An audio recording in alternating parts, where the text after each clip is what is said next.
ഒരു wedding garden ഡെക്കറേഷനാണ്. ഹാരം എൻ്റെ കയ്യിൽ കിട്ടുമ്പോൾ ഇതായിരുന്നു അവസ്ഥ. ഫംഗസ് ഒന്നും അധികമായിട്ട് ബാധിച്ചിട്ടില്ലെങ്കിലും നല്ല രീതിക്ക് ഡ്രൈ ആയിട്ടുണ്ടായിരുന്നു. അവർ എന്നോട് ആവശ്യപ്പെട്ടിട്ടുള്ളത് ഒരു ഹെക്സഗണൽ ബ്ലോക്ക് ആയിട്ട് വേണമെന്നായിരുന്നു.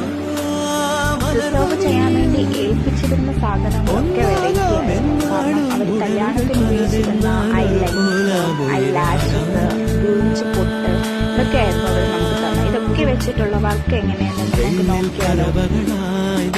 പിന്നെ അവർക്ക് ആകെ ഉണ്ടായിരുന്ന ഡിമാൻഡ് എന്ന് പറയുന്നത് അവരുടെ താലിച്ചരട് ഇൻഫിനിറ്റി ഷേപ്പിലല്ലാതെ നമ്മളധികം കണ്ടിട്ടില്ലാത്ത ഒരു മോഡലിൽ വെക്കുകയെന്നതായിരുന്നു. അപ്പോൾ ഞാനതൊരു ലവിലെ ഹാർട്ട് ബീറ്റ് പോലത്തെ ഷേപ്പിലായിരുന്നു അത് വെച്ചിട്ടുണ്ടായിരുന്നു.